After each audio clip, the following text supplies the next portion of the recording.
Fala aí pessoal, sejam muito bem-vindos a mais um vídeo aqui no meu canal do YouTube, gente. Hoje eu tô trazendo pra vocês aqui um vídeo Petrobras, exatamente. Demorei um pouco pra fazer esse novo vídeo aqui sobre o planejamento estratégico que já foi divulgado há alguns dias atrás, tá mais ou menos aí, uns 10 dias. E eu decidi fazer só agora por uma questão de tempo mesmo. Tava gravando outras coisas, acabou não tendo espaço aqui no canal pra eu postar esse vídeo, eu acabei postando alguns outros que eu julguei mais importantes. Por quê? Qual que é a ideia aqui, tá? Como o Petrobras é uma empresa que tá no meu radar, para quem é membro do canal sabe muito bem o que significa isso. Basicamente, tá? Resumidamente, empresa aqui que eu tô acompanhando como se ela estivesse na carteira, mas que eu ainda não tenho posição, eu tenho que acompanhar tudo o que está acontecendo, as perspectivas, o que tem de avenida de crescimento, por exemplo, o que tem de risco, como que tá a projeção dos dividendos. Então eu tô acompanhando isso para que se tiver um momento onde as cotações estejam atrativas e eu tiver margem de segurança, eu acabo comprando Petrobras. Inclusive, se você quiser ficar um pouco mais próximo de mim, aqui das minhas teses, de como que eu penso, pô, você pode virar membro do canal. A gente tem a live toda semana, a gente tem os vídeos exclusivos, a gente tem a comunidade no Telegram, você tem a minha planilha de preço teto. É muito legal, tá? Então clica no botão Seja Membro. Se você não achar o botão, é o primeiro link que tá aqui na descrição, tá? E aí você pode testar sem nenhuma fidelidade. Então testa, se você não gostar, depois você cancela. Beleza? Mas bom, gente, vamos aqui, ó. Planejamento estratégico 2024. Olha o que o analista da Genial, que eu confio, gosto bastante das opiniões dele, tá? Gosto bastante da forma... Opa, desculpa, bati no microfone aqui. Da forma que ele pensa, ele falou assim, em linha geral, ele achou o plano negativo, tá? Mas nem de longe tão ruim quanto poderia ser, tá? Você tem um nível de investimento grande, tá? Então acima, inclusive, aí do que o próprio mercado já estava estimando, que era numa casa aí dos 100 bilhões, mas veio um pouco mais, veio 102 bilhões de dólares. Só que veio uma divisão nesse pipeline de investimento, ou seja, veio uma divisão, uma quebra de onde que eles vão alocar esse recurso. Isso daqui foi visto até como uma forma positiva, tá? Você tem 91 bilhões que vai ser alocado num projeto que ele chama Projeto em Implantação, tá? Que é, entre aspas, aqui, né, uma carteira de implementação, e 11 bi em projetos numa carteira de avaliação, tá? Ou seja, são projetos que a companhia vai avaliar para ver se vale ou não a pena comprar. Basicamente é isso, tá?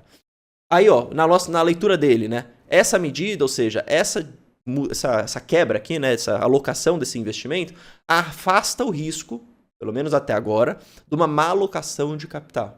Tá? Por quê? Porque ele já está dando meio que um guidance do que ele vai fazer com esse dinheiro. Então, de forma geral, a gente teve esse fato mais positivo aí. Poderia ser 102 bilhões sem ele falar nada do que vai fazer. Poderia ser 102 bilhões que ele pega, sei lá, grande parte disso para investir em eólicas offshore, como foi divulgado lá em janeiro desse ano. Seria ruim, tá? Mas nesse caso ele acabou já dando um pouco do direcionamento. Um outro ponto positivo aqui, tá, que eu acho que é legal de falar, é sobre os dividendos, que é o que eu quero tratar nesse vídeo, a gente vai falar um pouco mais disso, mas resumidamente, tá, eles estimam uma distribuição entre 40 e 45 bi de dividendos regulares, tá, e eles também colocam aqui um número de 5 a 10 bilhões de dólares de extraordinário, tá, e basicamente isso aqui tende a ser distribuído, né, em termos de dividendos, entre 200 e 275 bilhões de dólares nos próximos 5 anos, tá? É um número interessante, é isso que fala o analista. Mais ou menos, em média, 11% de yield por ano. Você olha e fala, pô, Bruno, 11 não é bom? A gente gosta do 6, né? O 6 é o mínimo. Dado lá a estratégia, vem lá do Décio Bazin, vem lá do Barsi, 6% é o mínimo. Então 11 é bom. É bom. Poderia ser melhor. Já foi melhor. Então fica sempre essa dualidade aqui, né? Onde que você quer olhar? O que você quer pesar? O 11 é bom? É bom. Vale a pena os 11 na Petrobras ou vale mais a pena os 11 na Taesa? Que tem menos risco. Você entende? Acho que essa é um pouco da conta que você tem que fazer. Por isso que tudo importa o preço que você vai pagar. Porque o que vai importar de fato não é o dividend yield. É o yield on cost. Então, um dividend yield de 11 para um preço, no dia que ele fez esse relatório, de 35, basicamente, é uma coisa. Agora, e o yield on cost para quem pagou 22, por exemplo, lá no começo do ano? Já muda. Tá? Então, acho que essa é a visão que você tem que ter. Tá? Bom, olha o que ele fala aqui, em relação aos investimentos, tá? É importante mencionar que essa distribuição deve ser obedecida desde que, aqui tem as regrinhas, o preço do petróleo se comporta de acordo com o planejamento, tá? Então aqui tem a curva do preço, de 80 a 70 dólares por barril de 2024 a 2028, e a empresa cumpre os investimentos esperados, tá? Que até o pessoal fala, pô Bruno, mas e se a empresa deixar de investir hoje e conseguir pagar mais dividendo? Isso pode comprometer o dividendo lá na frente. essa dinâmica do investimento você tem que olhar também. Então, às vezes, o dividendo no curto prazo pode ser um pouco pior por conta do investimento, mas, cara, se for investimento bom, que retorna valor mesmo, que gera valor, o dividendo vai ser pago lá na frente, quando esse investimento diminuir.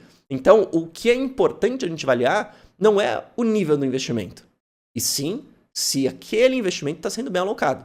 Mesma coisa fazendo paralelo aqui com o que aconteceu com o Klabin. O Klabin anunciou mais investimento, dividendo no curto prazo vai diminuir. Isso é ruim? Não. Depende. Se o investimento que ela estiver fazendo trouxer resultado, dividendo lá na frente é bom. Beleza? É assim que você tem que pensar.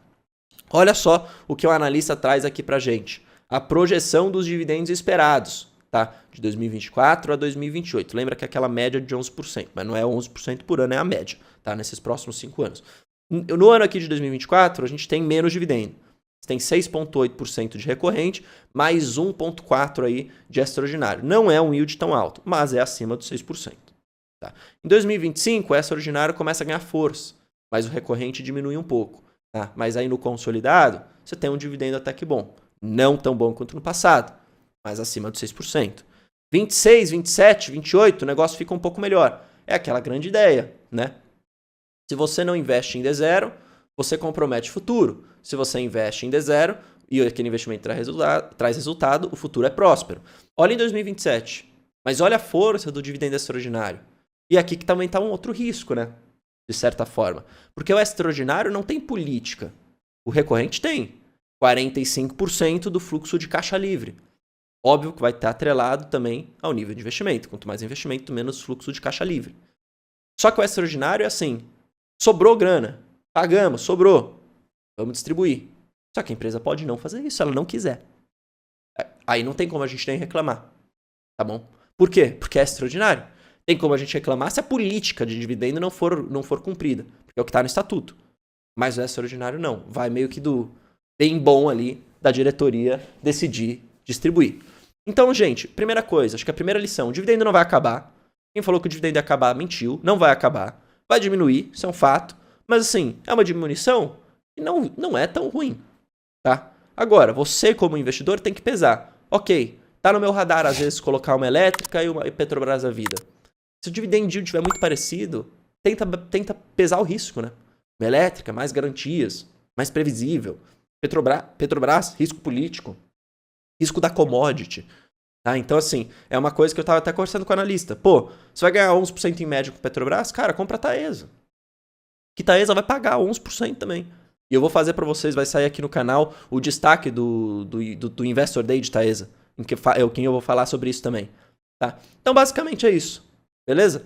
Então, eu ainda mantenho o Petrobras no meu radar.